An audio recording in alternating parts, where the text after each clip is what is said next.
Bipolar, enlightenment. Bipolar, enlightenment. Could it be possible that these two experiences, which are thought of as so different from each other, could actually, on a sensory level, be the same thing? At first you may think this is impossible, but when you take a closer look at both experiences, what you'll see is they both start with the same event, a collapse of the ego. So, whether you're a Buddhist monk who gets there after meditating for 20 years, or you're a 19-year-old kid in Chicago who gets hit by it walking through a shopping mall, either way, you're going to have this deeply spiritual experience. And when I say spiritual, what I really mean is mystical. So, to illustrate my point, now I'm going to take you through a series of sensory experiences that are common to both the person going through an experience of enlightenment and the person going through a bipolar manic crisis, otherwise known as a schizophrenic crack-up. To illustrate my point, I'm going to be using the work of my favorite artist, Salvador Dali, who I'm sure you will agree, if you were alive today, would be heavily medicated by his parents. Well, the first thing that often happens in a bipolar manic crisis, and is also known to happen in different forms of enlightenment like Kundalini awakening, is you have this incredible surge of high energy. That's the first thing that hits you. As we described in detail in the previous video of this series, the cause of this surge in energy is that there is an ego collapse and the soul is set free for the first time. For me personally, the deepest mystic sensory experience that I had was this sense of oneness with everything. You lose the separation between you and your body and everything else, to the point where you just feel like you are everything and everything is you, as if you're in a big dream. You feel as if you have accessed a deeper level of reality, and with that there's this deeper level of understanding of who we are and what we're doing here on Earth.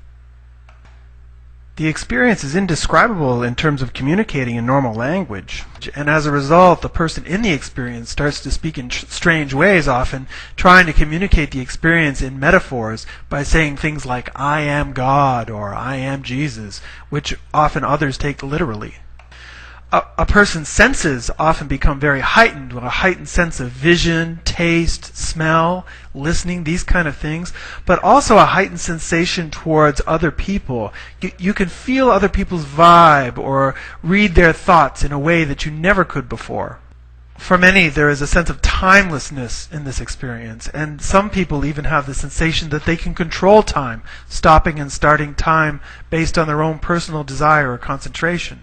There will be an overwhelming sense of love coming out of you, with an affection for other people and an appreciation for beauty, so that you might even find yourself showing appreciation and love to things like plants or animals. There is a release of many repressions in this situation, and one of the biggest is the release of the repression of our own shame of our own bodies. And with all this happening, there is just an overall feeling of sacredness to everything, as if you are in the most magnificent church or temple in the world. Everything around you seems to be touched by God. As John Weir Perry describes in The Far Side of Madness, you will often feel, if your process goes long enough, that you are in sort of a middle world, not quite heaven, not quite earth, sort of a bardo or a purgatory, in which all of these experiences are happening.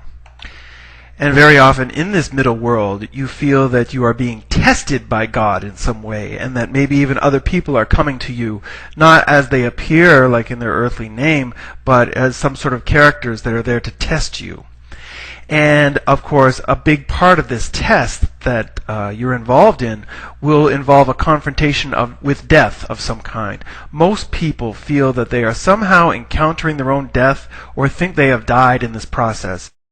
As part of the process of healing, there is often a regression into the origins of your own experience. Many people have the sensation of returning to the beginning of the cosmos, to the Big Bang in a sense. They find themselves in the universe. Others find themselves returning to the womb of their mother. And for some, it's a combination of both, and other experiences of past lives and things like that. And as your process starts to move through, you start to have a shift in your values, and your own feelings and your sense of personal integrity become even more important to you than they were before. There is also a broadening of your consciousness, an elevation to a more social, global consciousness, so you might find yourself very concerned with global issues that you never were before.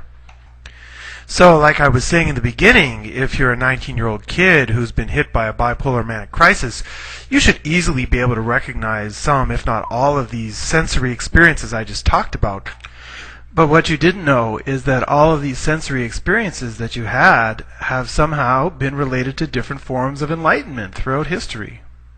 These mystical sensory experiences have been related to Satori in Zen, Samadhi, Hinduism, Nirvana from Buddhism, and even visions of God that Christian saints would have, like St. John of the Cross or St. Francis of Assisi.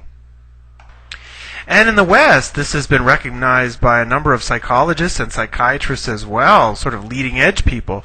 Stan Grof referred to these sensory experiences as related to a spiritual emergency, which is recognized in DSM-4, that big book of mental illness. Ken Wilber refers to a variety of different mystic experiences, and all of these would be related to what he calls nature mysticism. And Abraham Maslow, who is most famous for the Maslow hierarchy of needs that they use in a lot of marketing departments, he referred to this as a peak experience. So there is clearly a history of understanding this on a psychological level in the West. However, what is enlightenment or a mystic experience in the mainstream today? Well, according to science and psychiatry and our apparently modern society, well, enlightenment is insanity. It's a bipolar manic crisis. It's a schizophrenic crack-up. It doesn't exist. It is a complete breakdown of rational thought caused by a brain damage or a chemical imbalance of some kind in your brain. It has no value to your life whatsoever and is to be stopped and suppressed and drugged at all costs. So now what I want to do in part 2 of this video is go back to those sensory experiences one by one and show how the symptoms that you display based on those sensory experiences are interpreted by others in such a negative way, how they judge you so harshly because of your behavior in that sensory world, and how in the end this basically ruins any opportunity for enlightenment and most of the time keeps you on drugs for your entire life.